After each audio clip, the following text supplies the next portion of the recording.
Welcome back to Gilly, and we're going to talk a bit about local government. But before we go on that, obviously the nation's mind is focused on what happened in Southampton. Now, we can't understand, we don't know the whole story here. I reckon there's a lot of page 9, third column on the right-hand side buried about this, and it's going to come out. But the elite, the establishment, the blob, call them what you will, they don't want it. Do you get that impression, Gilly?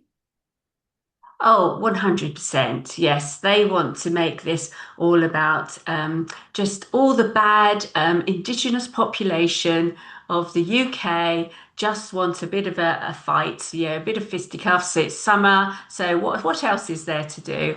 I just don't think they're reading the room, are they? Or actually, more appropriately, maybe don't want to read the room. Yeah, Starmer must know that there's a problem. And sometimes part of me thinks that actually he causes the problems, hoping that people will kick off. So let's have another Southport situation, and then we can go in hard.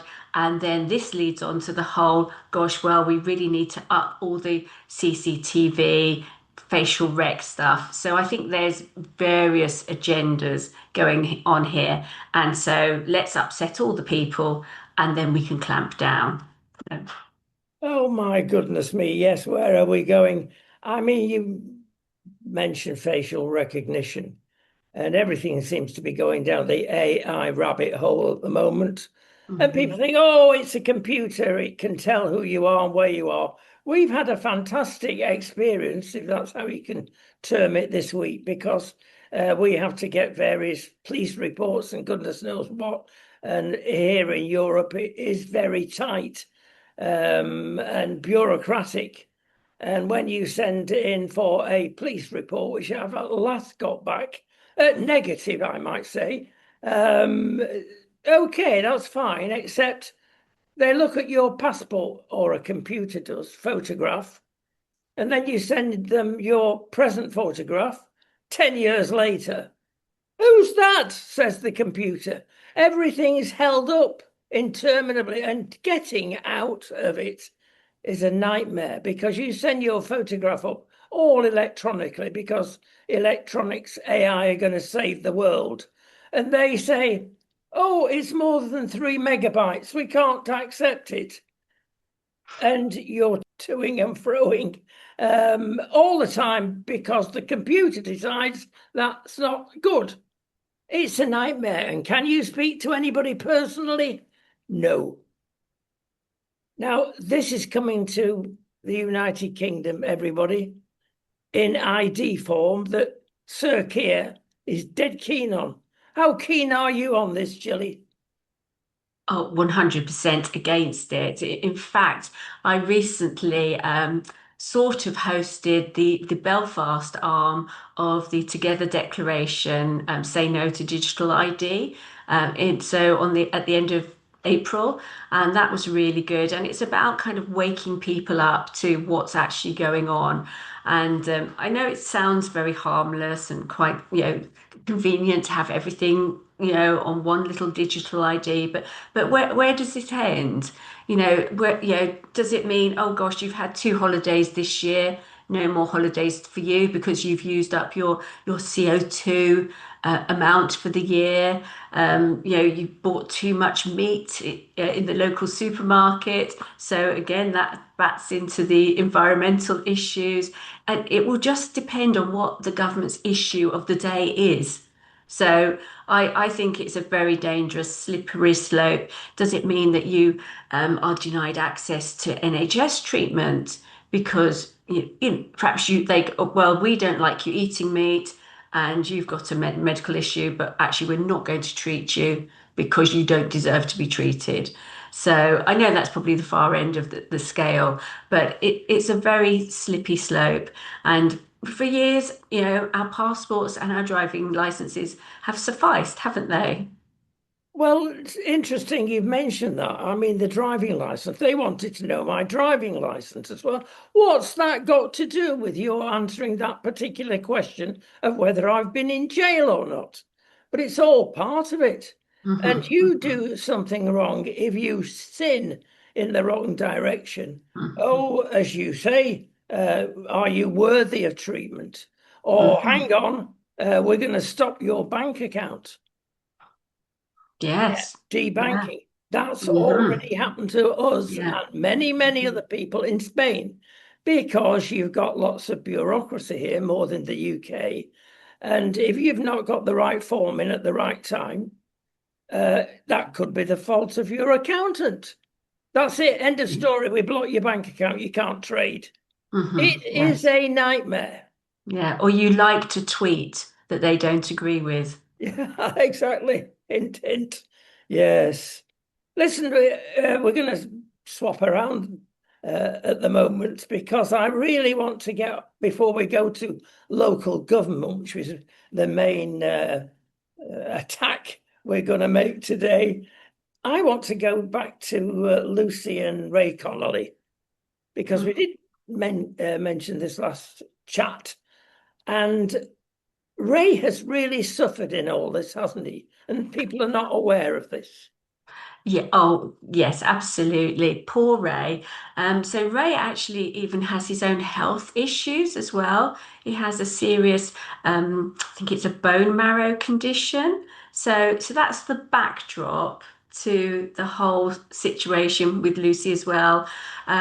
So I met Ray because I was working for the administration of a large sort of English unitary authority, and I looked after 60 local authority councillors, and he was one of my backbenchers. And so that's how I got to know him.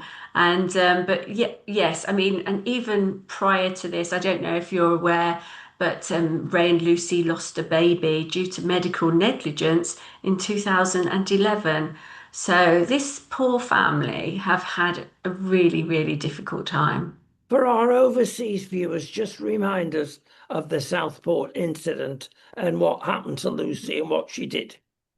Yeah, so Southport is an area in the northwest of England, Yes, and so on the 31st of July in 2024, so just few weeks after the new Labour government had been installed, there was a man called Axel Rudekabana, who basically went into there was a little girl's dance sort of holiday little course to learn to dance to Taylor Swift, so which who I'm sure many of your viewers will know, and this monster, I think that's the only word for him, went in and slaughtered and massacred little girls and their dance teachers, and it was horrific. Obviously I've heard some of the reports, and what he did to those little girls is, it's just, it's hard to talk about actually.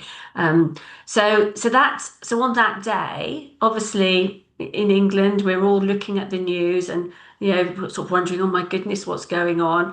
But unfortunately, Lucy, who'd had this child that she had lost due to medical negligence, she tweeted about it at the end of the day.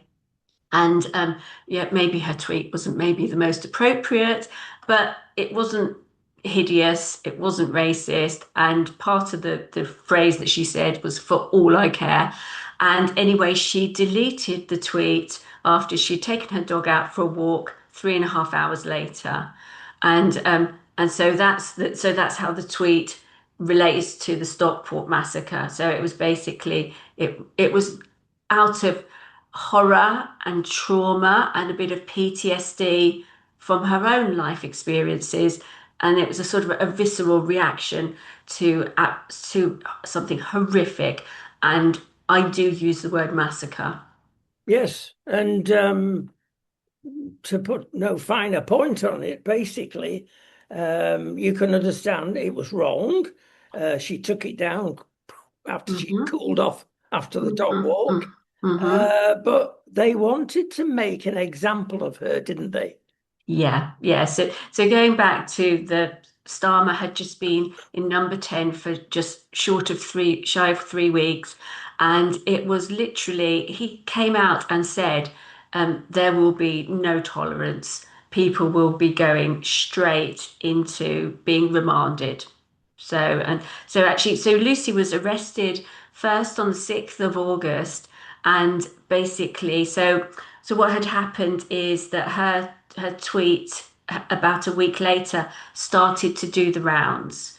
And because Ray was a Tory councillor, a Conservative councillor, in sort of quite a Labour area, and I think the Labour politicians had seen it, and everybody. So basically Northampton had just turned Labour, had gone from a strong Conservative area to a Labour area. So that didn't help. So you had new MPs that were Labour who obviously wanted to probably, help their careers. And here we have a woman who very is married to a Tory councillor. So this is where the politics comes in. So I will always believe it was never actually about Lucy. It was the fact that she was married to a Tory councillor, and for us, the backdrop was that the local elections would be held the following May, so May 25.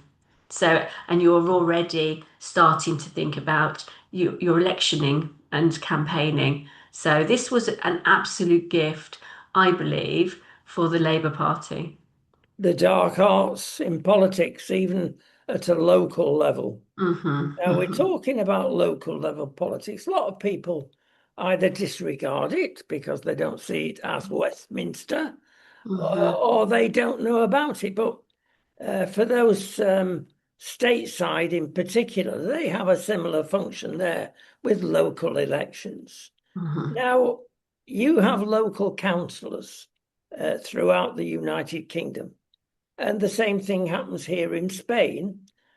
Here, I've got to say that notoriously, there's so much corruption within the local councils, you wouldn't believe it. So much acquisition of wealth, dodgy dealings, all sorts of things. And you regularly see local councillors put in jail here. Now, it's not got quite as bad as that yet in the United Kingdom. Perhaps we're more skillful in the UK of staying out of jail. But how much skullduggery can you identify in local politics? I think it's quite subtle. So I still think that there will be contracts that go to large companies that seem to not really have very much scrutiny from my experience. Or there was one such contract which for some reason the officers had read, but the elected members weren't allowed to. So I found that quite interesting, really.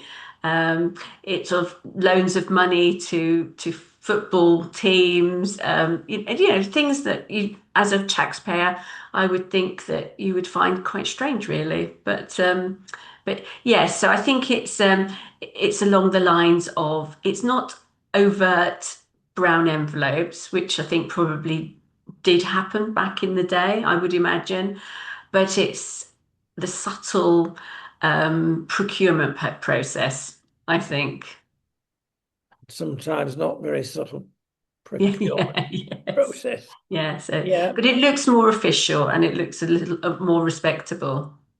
How do you get to become a councillor in UK? So you have to choose your party, obviously, and I think different parties will have a slightly different process, and you show your interest, and then there'll be a selection process, and then you might be chosen or not, as the case may be, and then when the elections come, you stand. So outside of reform in the 25 elections, where they wanted so many new councillors. I think they were looking for about 600 councillors for the Mm. 25 elections, and literally, I sort of joke and say that they were running around to the local pubs, and if you had a pulse, you could stand for reform. So, but I and couldn't. to be fair to them, they would have said, look, this will be a paper candidate. You won't need to do anything. So paper candidate literally meaning you don't really need to go out and canvass and campaign because campaigning is really difficult and hard Yeah. work. Mm. It's not called campaign for nothing. Oh, indeed. So, what do they get paid? Is it a part-time job? So, to answer your first part about the money, it depends. So, some local boroughs maybe might get it. So, it's not a salary, it's an allowance. So, you might maybe get £6,000 per annum. But we were in a large unitary authority. So my councillors got about 15,000 per annum. And in terms of whether it's a part-time job or full-time job, again, if you're on the cabinet, I would say that's pretty much a full-time job. So there's 10 members of the cabinet. But if you're a backbencher, then that probably is quite a voluntary job and you can still work and attend meetings. And I think legally, your employer is obliged to give you time off to attend full council or council meetings. They may not pay you for that, but legally, because you're doing public service, so you get the time off. But yeah, so and then if you're on the cabinet, then you'll get another amount of money. So you probably could get an allowance of maybe approaching £30,000 a year for a large unitary. The leader will get a little bit more, maybe up to 40, 50. But yes, if you're on the cabinet, I would say some people do have full-time jobs, but to serve the taxpayer properly, I would say you can't do both. No, indeed. Well, it's not a bad little earner, is it really? And No. maybe it's open to abuse, or could be. Yeah, I don't think that side would be. Yeah, I can't see how you could. That would be open to abuse. Um, yeah, and also if you get gifts or something, you have to declare those to Democratic Services. So over £25. So if you get a bottle of wine up to £24, you don't have to declare that, but you do. But you have to declare or your register your interests, your business interests, etc. So that I guess it's a protective measure. Is there much getting together for the sake of the community rather than for the politics? So do you mean sort of cross-party working? Yes. Labour really love cross-party working. Personally, I don't. And the reason why I don't is because if you're in power, you're in power. You know, the buck stops with you. Mhm. Um, and I think so for the major issues, I don't think you can work in a cross-party way. Maybe for some of the lesser things that aren't so significant, maybe that's fine. But if you're in charge, you're in charge. That's how I feel personally. So, but I know in the Parliament you might have a cross-party working group on, say, diabetes. That's fine, but when it comes to serious policy, I think opposition parties like cross-party working because then they think that they can influence policy, and so by that I mean bring in their political agenda. So that's how I feel. Mm. Yeah. Now, in politics, again, at a local level, you've got characters that will look at their community and really be an addition to the community and life and soul of the party in the right sense. And it's a shame when people, therefore, because of national politics, will vote against them. They might have been the best councillor that ever Mhm. was in that district, but they Mhm. lose out because of a national vote. It's a bit tough, isn't it? Oh, completely and utterly. And so, like, for Ray, he lost his seats last. I know it's not national, it was local, but he lost out to the Reform candidates, which is a shame because he's the one with the experience, and they didn't have the experience. And Ray is an old-fashioned sort of councillor. He's one of those roll your sleeves up. And, where there's a bit of fly tipping, he set up a Facebook page as well so that he could help people. And yeah, so he's great. In fact, to the point where the Sunday before the elections, he was out picking up litter. And I was just like, bang, what are you doing? You should be knocking on doors. Indeed. And finally, before we leave this local issue, um, it's a shame when people suffer because of the global picture. But by the same token, if you're a small community and get representative, I'm thinking of the borough situation where there's a number of villages. Mhm. Um, is each village represented within that borough? So below sort of the unitary or say borough or district level, there's a real grassroots level called parish councils, and some of the larger ones will be called town councils, but essentially if it's parish or town, it's the same level, and they're not paid at all, but you would still be called councillor. So which is quite nice. And you part of the your council tax that you pay goes into something called a precept, and part of that precept will go to that grassroots level, and so at the parish council level, and that's where they'll have little meetings and say, right, let's have some lights in our village, or let's have a bench in the park and that sort of thing. So yes, and that will be, and so every little village pretty much has a parish council. So I think we had 163 or 5 parish councils within the unitary authority that I worked for. Well, it's I suppose a $64,000 question. Who's best at this? It's been traditionally accepted when you've got a Labour council, and even on a national basis, all they want to do is spend, and to the point of bankruptcy, some say. If it's Mhm. a Conservative council, it seems to be run better.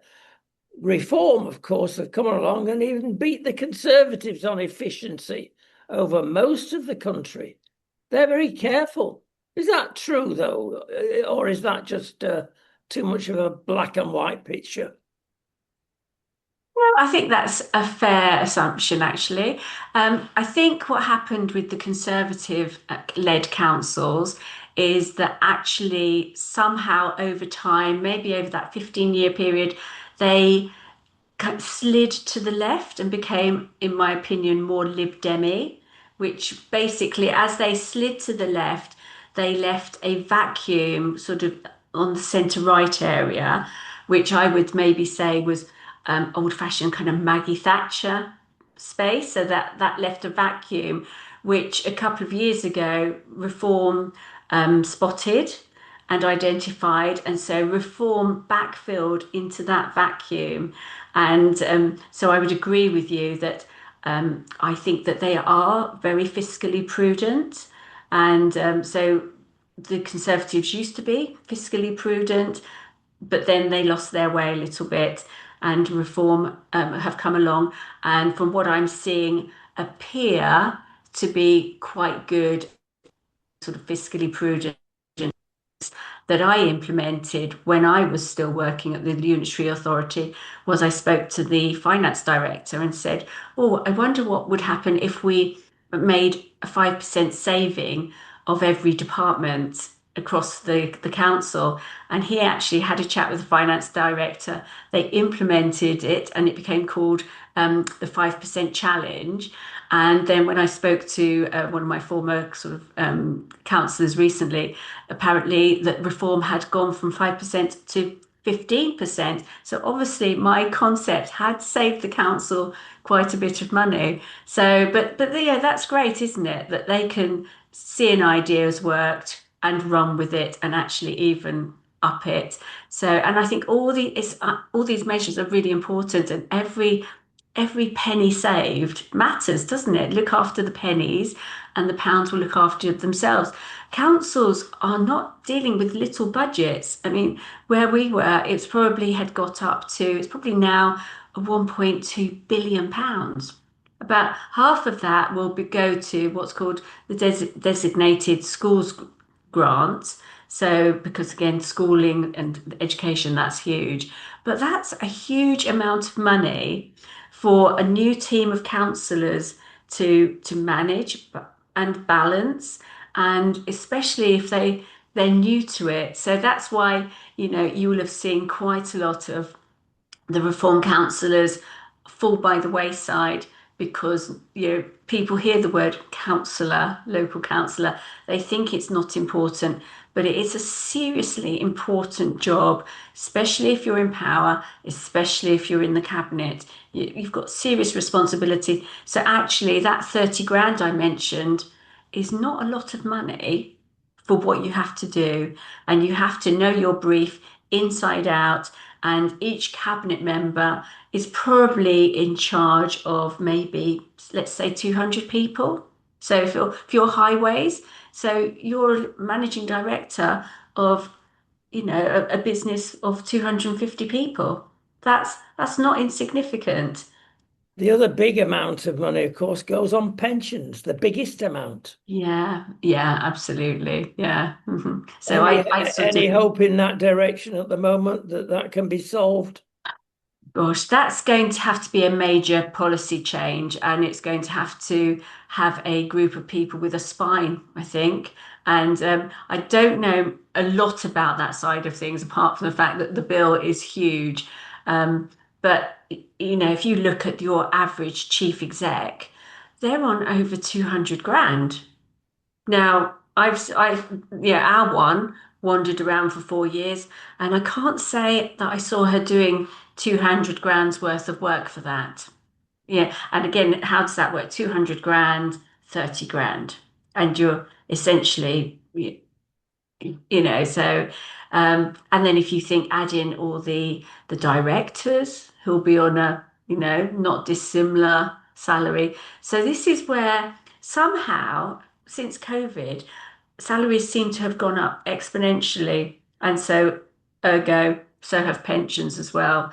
But I think perhaps this might even be more of a central issue. So at the moment, Labour are going to be very pro. Let's just, like you say, we just want to give everybody as much money as possible.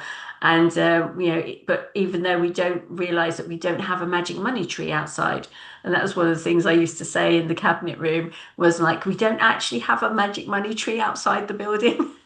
Well, when Abbott was there, of course, they had one, but she's no longer. Oh, they were lucky. Well, they just, how lucky can you get? Yeah. The other thing, of course, that costs the local council an enormous amount of money is care home provision for the elderly. Yeah, yeah, absolutely. What a That's the other problem side. that's becoming. Yeah, yeah, adult social care. Yeah, huge. Again, I think they probably could be a little bit more ruthless in terms of of employees. So when we went to Unitary Authority, which was 2021, I remember again the finance guy asking the director in charge of HR, how many employees did we actually have? And she literally didn't know the answer to that. Now, to me, I would have thought it was a couple of clicks and I'll get back to you and tell you exactly. And I mean, you look at like the increase of employees. I mean, again, where I was, somebody was saying to me that they've gone up, their employee numbers have increased by 200. And I was like, well, how come we didn't need that extra 200 then when we were there?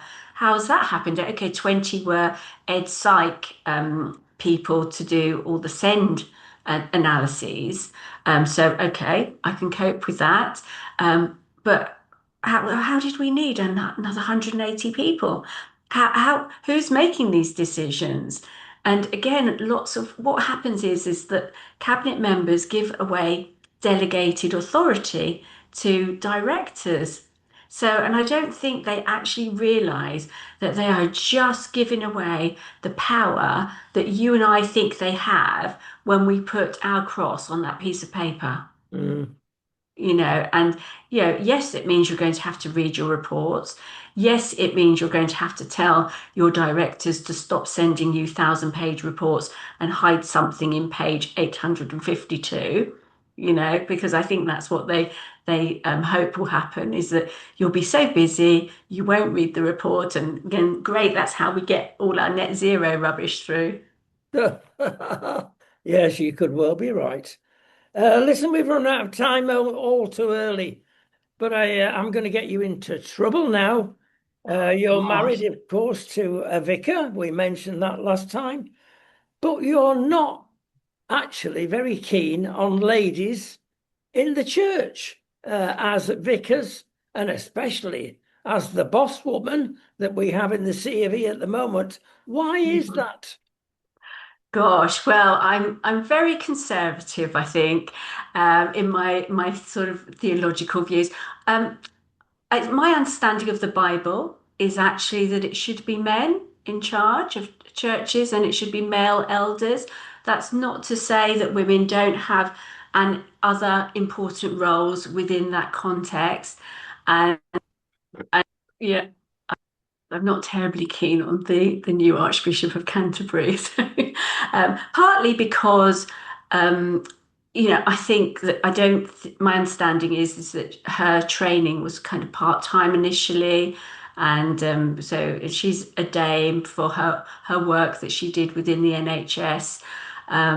So I just feel that we're at a moment in time where I think male leadership is really important. And I know that sounds very old fashioned.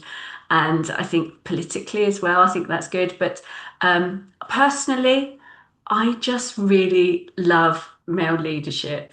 If I need some female pastoral care, I can go and get it. But it's just good. And like I said, I think it is. It's biblical. I couldn't tell you where it is. It's maybe in Peter in the New Testament. But yeah, so that's my understanding. And I'm just very traditional about that. Yeah. So But I know that might upset people. it's not stop you doing what you do, is it? No, no. And my husband and I, we have a very sort of I suppose, equal relationship, if you like. I mean, if you look at Adam and Eve, Adam wasn't there to subjugate Eve. She was his helper. So that's a very equal relationship. It's just that, I mean, we laugh in our house because my husband's quite tall. So we said, well, so how great is that? He can get things from the tall cupboards, and I can get things from the cupboards on the floor. So that's a partnership, isn't it? That's dovetailing together.